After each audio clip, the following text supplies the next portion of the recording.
Is this an and x is greater than -5. People have trouble with this on their number line. Make sure you put them in the right order. Which one goes here? -5, because that comes before -2 if you're counting. -5, then -2. Okay, or it's smaller is what I should say. So x is, but before we get started, give me some numbers that satisfy this. X is less than -2. It's -1, 0, and on and on. X is greater than -5. Give me some numbers that satisfy that. -4, -3, and on. Do you see where the numbers that satisfy both are? If it's an and statement, it has to satisfy both. X is all the numbers less than -2, and it also has to be greater than -5, so therefore less than -2, greater than -5, so it's all the stuff in between. Most of the time an and graph looks like that. It's like the middle part. An or graph, most of the time, and notice I'm not saying all the time, most of the time an or graph is the outside stuff. Makes sense? Well, we'll talk about a situation in a second to where it's not like that. So does that make sense? The and is the stuff in the middle. It's got to be less than -2, and it has to be greater than -5. X is, okay, look at the next one. X is greater than -2, and x is less than -5. Well, you might say, well, we just worked that one. It looks similar, but it's not the same thing. They're backwards. -5, -2. A lot of people would graph this like this. Is that not what x is greater than -2 and x is less than -5 mean? Right? It is, isn't it? But here's the problem. Here's the problem. Listen really close to what I'm about to say. That's an and statement. Correct? Give me a number that satisfies both of them. Because an and statement, this has to be true and this has to be true. Give me a number greater than -2. Okay. Is -3 greater than -2? -1. Okay. Give me a number great. Listen to what I'm about to say. Give me a number greater than -2 and less than 5. Pick any number. Because,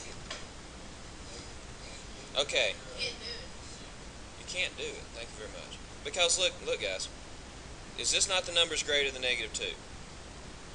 Is this not the numbers less than -5? Give me a number that satisfies both. There's not any. X is greater than -2 and x is less than -5. No solution. Let me give you, a lot of people are thrown off by the positive or the negatives there. What if it was this? X is less than 2 and x is greater than 5. Let's look at that. It's the same thing, but this is a little bit easier to see. There's 2, there's 5. X is less than 2 is all these numbers here. X is greater than 5 is all these numbers here. Since it's an and statement, and statements, think about a while ago what we talked about. If it's an and statement, if you're a boy and you're 15, you have to be a boy and you have to be 15 years old to satisfy that. If it's less than 2 and it's greater than 5, it has to satisfy both of them. Give me a number smaller than 2 that is also bigger than 5. You cannot do it. Do you see by the graph why you can tell you cannot do it? There is no overlap. No solution. Well, it's an equation. Remember those solving the equations where some of them had no solutions? These are your inequalities that have no solutions. Just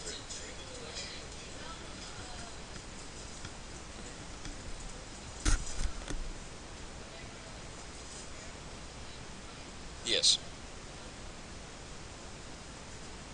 When you divide by a negative. Oh, now, no, the variable needs to be in front. Yeah. Yes. Yes, you do. I would like for you to, yes. Okay, next up, let's do D. We talked about D a little bit in that first section. 3 is less than or equal to x is less than or equal to 7. We like these problems. These are easy problems. These are what I call sandwiches. Sandwich. Is that right? Okay. I always try to put an H after the W for some reason. Do you see why I call them sandwiches? Because the X is the sandwich, or in the middle of the bread, I guess you say. It's sandwiched in the middle of two numbers.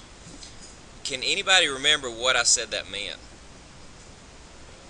In just plain English. That means x is between what? 3 and 7. So, can you tell me if that's an and or an or statement? That's an and statement. Because x is all the things between 3 and 7. So do you see how you could state that as an and statement? And, good job, that's it. X is greater than 3, and it's also less than 7. Here's another way to remember that a sandwich is an and statement. Look at the word sandwich. It's an and. Okay? A sandwich is an and statement, always. Make sure you remember that. Sandwich, A and D, and. I did. But why? Take this first part. 3 is this goes back to what she was saying a while ago. Variable first. If 3 is less than x, then x is greater than 3. And also, just take the end part of it, x is also less than or equal to 7. So x is between 3 and 7 from the get-go. Here's 3, here's 7. Here's the easy way to graph it. X is between 3 and 7, right? Here's 3, here's 7. X is the stuff in between it. Just close circles. Why did I close my circles? Or equal to's. X is the stuff in between. There's x. What is things that x could be? 4, 5, 6. Is that all the things that x could be? No. 3 and 7. It could be 4.5. It could be 3.2, 3.8, any of that. Yep. Anything between 3 and 7. And statements. I'm going to ask you that again for it might be on your quiz. A sandwich is an and statement. Examples. Now we're actually working the problems. Then we're done, I think.